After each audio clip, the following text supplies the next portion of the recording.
জুলাই গণহত্যার মানবতাবিরোধী অপরাধের মামলায় রাজসাক্ষী হওয়া চৌধুরী আব্দুল্লাহ আল মামুনের জেরা শুরু হয়েছে। বুধবার স্টেট ডিফেন্স আইনজীবীর সময়ের আবেদনের প্রেক্ষিতে প্রসিকিউশন জানায় মামুনের জেরা হবে বৃহস্পতিবার।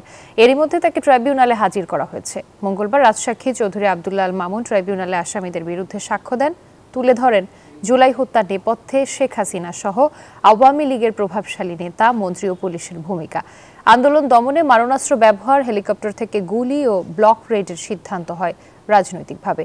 আদালতে তিনি বলেন, মারণাস্ত্র ব্যবহারের নির্দেশনা এসেছিল শেখ হাসিনার কাছ থেকেই। শেখ হাসিনার বিরুদ্ধে এ পর্যন্ত সাক্ষ্য দিয়েছেন ৩৫ জন। এছাড়া চানখারপুলে ৬ জনকে হত্যার মানবতাবিরোধী অপরাধের মামলায় সাক্ষ্য গ্রহণও হবে আজ।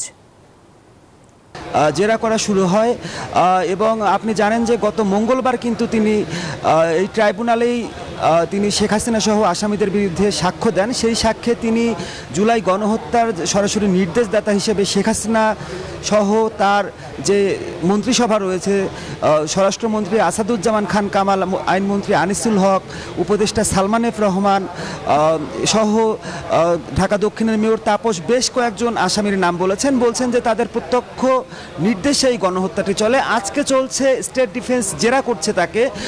জেরার এক পর্যায়ে তাকে যখন জিজ্ঞেস করা হয় যে তিনি আইজিপি পদে 2 মেয়াদে কী জন্য ছিলেন, তিনি বলছেন যে 23 সালেই তার অবসরে যাওয়ার কথা ছিল, কিন্তু আইজিপি পদে আসার জন্য গোপালগঞ্জ এর বেল্টের কিছু শীর্ষ কর্মকর্তা, তাদের ভিতরে এক ধরনের সংঘর্ষের পরিস্থিতি তৈরি হয়। সরকার সেটি থেকে রক্ষা পেতেই চৌধুরী আব্দুল্লাহ আল মামুনকে আবারও আইজিপি পদে প্রথমে 1.5 বছরের জন্য, পরে আরও 6 মাসের জন্য নিয়োগ দেয়।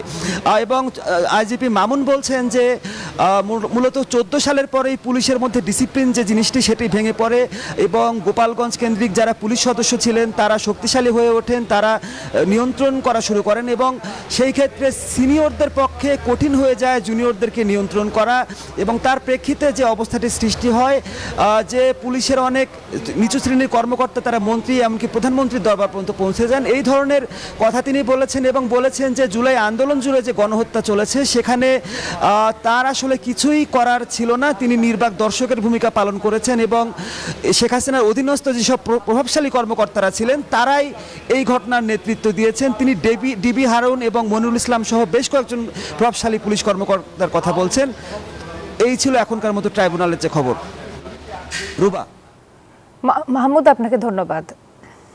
একমাত্র স্মার্ট সিটি বসুন্ধরা, আধুনিকতায় এক ধাপ এগিয়ে।